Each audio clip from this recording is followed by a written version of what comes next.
j'ai le plaisir aujourd'hui de te proposer une rediffusion sur le thème de Noël. Très belle écoute.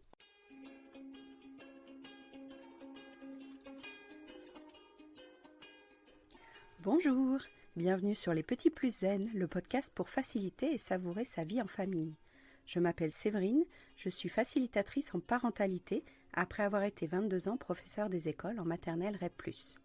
Chaque semaine, je te propose ici des pistes et des thèmes approfondis sur la petite enfance, l'éducation et la communication pour que tu retrouves le plaisir des relations familiales sereines et épanouies. Une de mes missions est de t'aider à mieux comprendre et apaiser les émotions de chacun pour installer un équilibre entre tes besoins personnels et ceux de ta famille et enfin retrouver du temps pour toi. Je te partagerai aussi mon expérience en classe de maternelle, des découvertes apprises en formation et des outils inédits et actionnables facilement que j'ai créés au fil du temps à l'école et à la maison.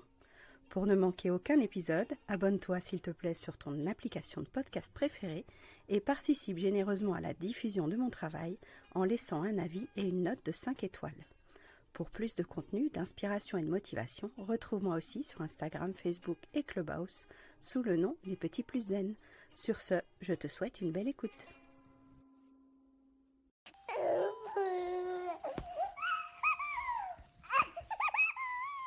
Bonjour, on est ici pour parler de la communication en famille, donc ça peut être avec les enfants, donc les vôtres ou ceux qui vont être présents au prochain réveillon. Donc si vous avez des réunions en famille, si vous avez plein d'enfants qui vont être autour de vous, ça peut éventuellement échauffer les esprits de chacun, donc des parents directs ou alors de la famille qui fait des commentaires sur notre façon d'éduquer nos enfants, sur notre façon de vivre notre vie tout simplement, sur nos choix pédagogiques, nos choix d'instruction, nos choix personnels. Donc l'idée c'était de vous donner des pistes et des astuces pour survivre aux fêtes de famille, pour mettre un peu de distance et de recul dans les conversations enflammées que vous allez peut-être avoir la semaine prochaine.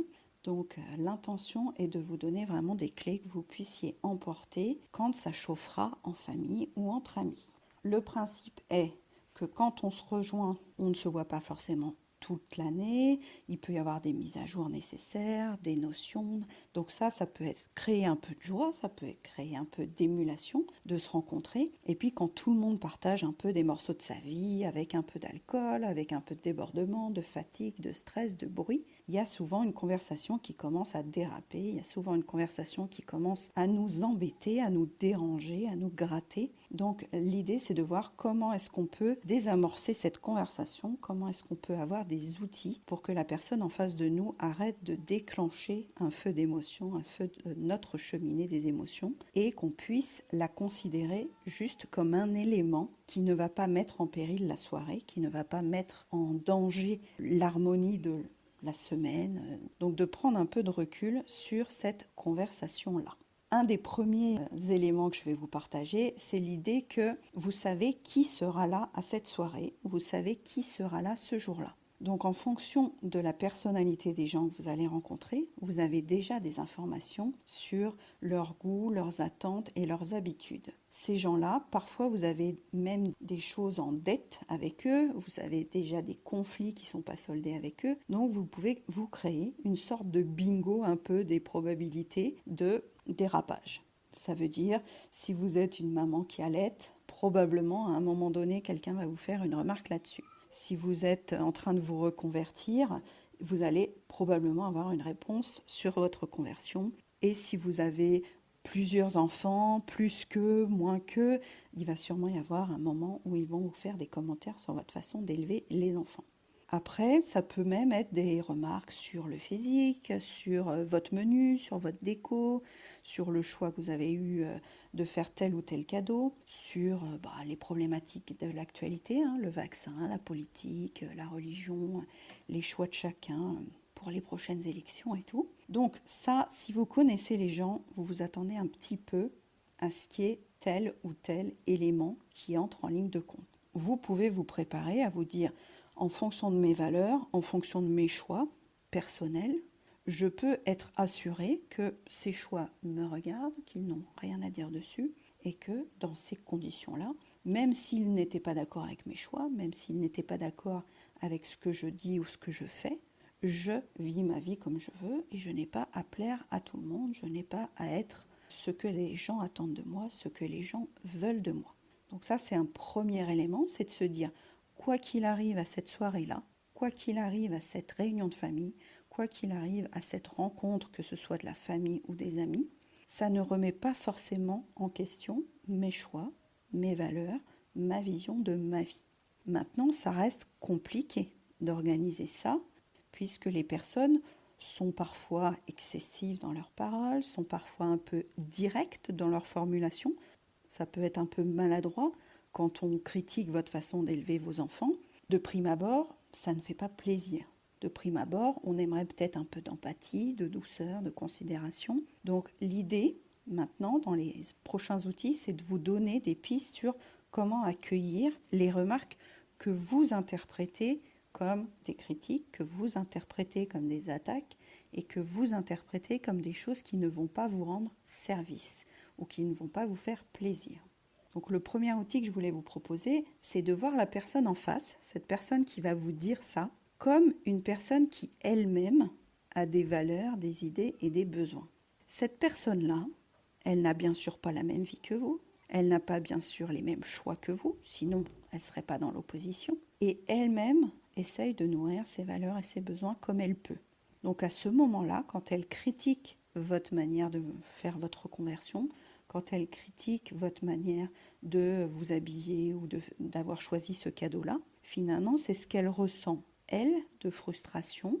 Elle n'aurait pas fait ça, elle n'aurait pas fait ce choix-là. Elle a d'autres références, elle a d'autres expériences et d'autres vécus. Donc de se mettre en décentré en se disant, cette personne-là, quand elle me parle beaucoup d'elle en fait, elle me parle de ses goûts, de ses valeurs, et elle pense que moi, je dois faire exactement comme elle. Je dois être dans sa vision de la réalité. Donc ça nous aide beaucoup à se dire, bon, ben ce qu'elle a balancé comme phrase, ce qu'elle a lancé comme affirmation, comme critique ou comme certitude, entre guillemets, ça peut ne pas m'atteindre puisqu'elle parle beaucoup d'elle. Donc de se mettre sur son arc-en-ciel des besoins à elle, à cette personne-là. Est-ce que là, quand elle me parle, elle a besoin d'être rassurée sur son mode de vie à elle? Est-ce qu'elle a besoin d'exprimer ce qu'elle pense? Peut-être que personne ne l'écoute d'habitude, donc là elle se dit, tiens, je vais en profiter, il y a des gens qui m'écoutent, je vais balancer tout ce que j'ai à dire. Ça peut être le cas aussi quand on est avec nos parents ou avec notre famille proche qui pense avoir encore une influence sur ce qu'on dit. Donc ça, ce sont des éléments tangibles sur est-ce qu'à ce moment-là, la personne qui vous balance cette phrase, elle n'est pas en train d'essayer de nourrir un de ses besoins à elle, de son arc-en-ciel des besoins à elle. Ensuite, le deuxième domaine pour se référer à tout ça, ça peut être de nous protéger et de nous occuper de notre cheminée des émotions à nous. Donc la cheminée des émotions, pour ceux qui ont écouté l'épisode 9 et 10 du podcast, c'est l'idée de se dire, à tout moment, en fait, je peux interpréter un fait extérieur, une étincelle extérieure, un déclencheur extérieur, comme ravivant chez moi de la frustration, de la honte, de la tristesse, de la colère, de la joie. Le fait extérieur a provoqué, c'est juste qu'il y a eu un enchaînement entre l'étincelle extérieure, le fait qui est neutre, et moi, ce que j'en ai pensé. Donc en regardant ça d'un peu plus haut, en prenant de la hauteur, en montant vraiment en haut du phare, je peux observer que cette phrase-là, si elle m'a piqué, c'est que moi, j'avais à ce moment-là peut-être besoin d'un peu plus de soutien, peut-être besoin d'un peu plus d'écoute ou de compréhension ou de calme ou de paix. Voilà, de creuser moi-même dans mon arc-en-ciel de besoins en quoi cette phrase qui était anodine, c'était juste une phrase, c'était juste un mot, elle a révélé chez moi une flamme d'émotion qui maintenant me paraît difficile à contrôler, qui maintenant va devoir être écoutée, apaisée et accueillie. Mais au début, c'était un fait complètement neutre. Cette suite de mots que l'autre a prononcés a provoqué chez moi une forte émotion parce que j'étais en attente peut-être d'une autre chose à ce moment-là. Et dans ces conditions-là, il y a plusieurs moyens d'accueillir son feu de cheminée. Il y a un moyen de respiration, il y a un moyen d'observation, de se dire, bon, alors comment je me sens quand je reçois cette phrase de l'autre? Comment je peux l'accueillir autrement? Comment je peux me dire, est-ce que à ce moment-là j'ai envie de lui répondre ou juste de lui sourire et juste de lui dire, bah écoute, là je sais pas si j'ai envie de te répondre. Peut-être que je vais juste lui dire, voilà, admettons, tu as envie de me dire ça, pourquoi pas, mais bah, j'ai pas envie de répondre. Ou alors on peut se reformuler des choses et se dire qu'on peut changer de sujet aussi. Voilà, s'il est en train de nous parler de notre façon d'élever notre enfant ou d'avoir décidé de faire encore de l'allaitement au bout d'un an ou de faire l'instruction en famille ou de ne pas être assez strict sur les écrans avec notre ado ou l'argent de poche ou tout ça, tous les conflits habituels, de se dire à ce moment-là, bon, ben je change de sujet volontairement, je le relance sur son boulot à lui, sur sa femme à lui, sur son jardin, si c'est un passionné de jardinage, sur voilà. Et je crée une diversion pour éloigner en fait l'émotion qui commence à monter en moi. Donc ces deux techniques là sont un peu différentes. Il y en a une qui est tournée vers moi, donc j'accueille mon émotion, je respire, j'identifie un peu le déclencheur, je reformule en disant tout ça n'est pas très grave, ce sont juste des mots, c'est ce qu'il pense lui, j'ai pas besoin de son avis sur ma vie. Et puis il y a les outils qui permettent de faire une action en direction de ces gens-là qui nous parlent, qui entre guillemets vont déranger un peu notre tranquillité, notre sérénité, et de leur dire je change de sujet, ou alors je me tais et je souris, ou alors je quitte la pièce. Ça veut dire que je pose des limites sur cette conversation qui risquerait d'envenimer un peu ma soirée, et j'ai peut-être pas à ce moment-là envie d'avoir une soirée aussi ratée que si je polémiquais avec lui, que si j'attaquais à mon tour, que si je ripostais en parole ou quoi que ce soit d'autre. Donc voilà, ces premières pistes pour dire l'autre peut dire ce qu'il veut, c'est une liberté, il y a un droit d'expression. De toute façon, dans cette soirée-là, il va y avoir plein de moments où quelqu'un nous dira quelque chose qui ne va pas nous convenir à 100%, du fait de l'altérité, du fait de la diversité des expériences de chacun, ou de la fatigue, ou de l'alcool, ou tout mélanger. Et à d'autres moments, on pourra savourer notre feu de joie, notre feu de sérénité, avec d'autres conversations qui vont nous nourrir, et peut-être de focaliser sur les personnes dans la soirée ou dans la fête ou dans la réunion de famille qui vont nous apporter plutôt des feux d'émotions positifs. Et quand on détecte que cette personne-là pourrait être fournisseuse de déclencheurs plutôt risquant de provoquer une émotion négative en nous, de soit clore la discussion, soit se faire une reformulation ou une respiration intérieure ou un petit mantra en se disant j'entends ce qu'il me dit, je pense qu'il me dit ça parce qu'il est frustré. Donc voilà, de donner un sens à ce que la phrase de l'autre crée en nous. Et à tout moment, on peut très bien se dire je ne suis pas là pour le convaincre, je ne suis pas là pour être parfaite, je ne suis pas là pour être d'accord avec lui. Ce sont des conversations et comme toute conversation, on n'est pas obligé d'être d'accord à la fin. Je conçois que quand tu es en train d'élever des enfants, quand tu es en train de cheminer toi-même sur quand j'élève mes enfants, ça me fait résonner certaines valeurs qui ne sont plus d'actualité dans mon éducation. Je suis en train de faire une mise à jour moi-même. Est-ce que c'est le bon timing pour se dire ah profitons-en pour en plus aller dans la belle famille où ils ne sont encore pas du tout d'accord avec ces valeurs-là, ou aller chez les grands-parents qui ne sont pas non plus d'accord avec ces valeurs-là. Tu vois, quand tu es en mise à jour de tes identités éducatives et tout ça, ça devient bien compliqué de faire la part des choses dans la conversation entre ce que dit ta mère, ce que dit ta fille, de devoir finalement s'extraire de certaines conversations et de laisser un peu le temps défiler sans agir. C'est quand même très présent dans toute une génération là qui vient de devenir parents.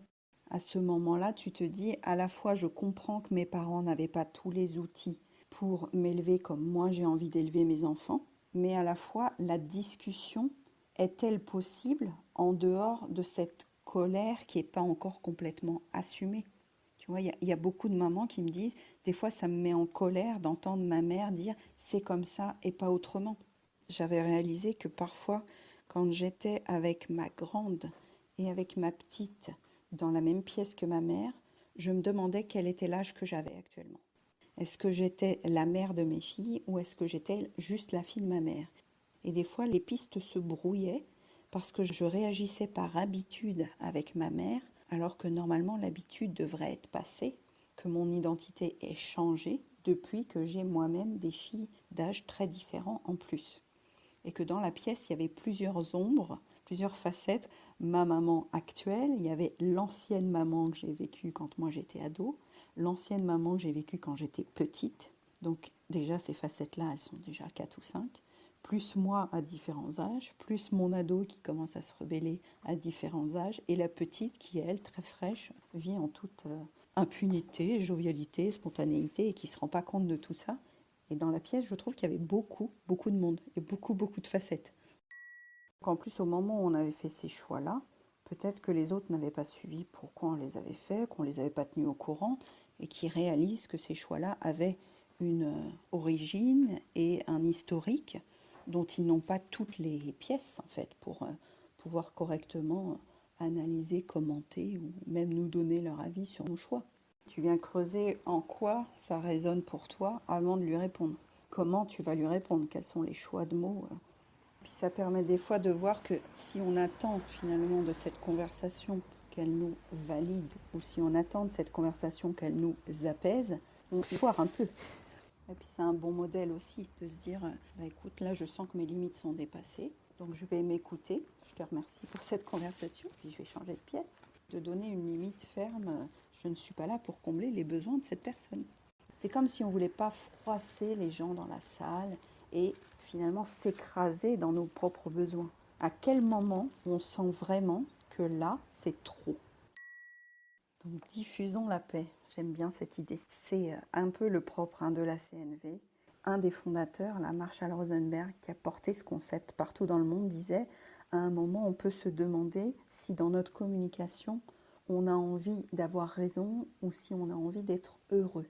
Et je vous invite, si vous sentez qu'une conversation commence à piquer un peu ou à dégénérer dans les prochaines semaines, de vraiment écouter la personne, ce qu'elle a à dire, de l'entendre, de peut-être identifier son besoin sur son arc-en-ciel, de peut-être identifier son émotion dans sa cheminée des émotions. Mais avant de répondre, avant de voir si vous voulez vous positionner, de vous dire finalement, est-ce que là je cherche à lui répondre pour le convaincre? Est-ce que je cherche à lui répondre pour alimenter la conversation? Est-ce que je souhaite lui répondre pour avoir raison? Ou si je peux choisir la paix et juste lui dire oui, oui, j'entends ce que tu dis, point. Ou relancer un autre sujet. Ou le conforter dans son besoin si on l'a identifié, ou le conforter dans son émotion si on l'a identifié. Donc c'est à nous de maintenir ces clés-là, des outils qu'on peut utiliser de nous à nous, qui ne concernent presque pas finalement la posture de l'autre en face, que ce soit un proche, que ce soit quelqu'un de plus loin, que ce soit même un enfant. Tout ce qu'on a dit peut aussi être utilisé de vous à un enfant ou d'un enfant à un parent, si vous êtes concerné aussi par des réunions avec vos propres parents. En tout cas, je vous remercie pour votre écoute. Je vous souhaite une très bonne soirée et de voir comment prendre un peu de sérénité pour l'année prochaine. Merci d'avoir écouté cet épisode. Tu peux retrouver les thèmes et les épisodes précédents aussi sur lppzen.com/lepodcast. Pour soutenir mon travail, je t'invite à noter, commenter et partager le podcast, notamment sur ton application préférée, comme Apple Podcast par exemple. Ton soutien est important pour moi pour permettre à d'autres parents de retrouver la sérénité en famille. On se retrouve pour un prochain épisode très bientôt et en attendant, prends bien soin de ta cheminée des émotions et de ton arc-en-ciel des besoins. À très vite.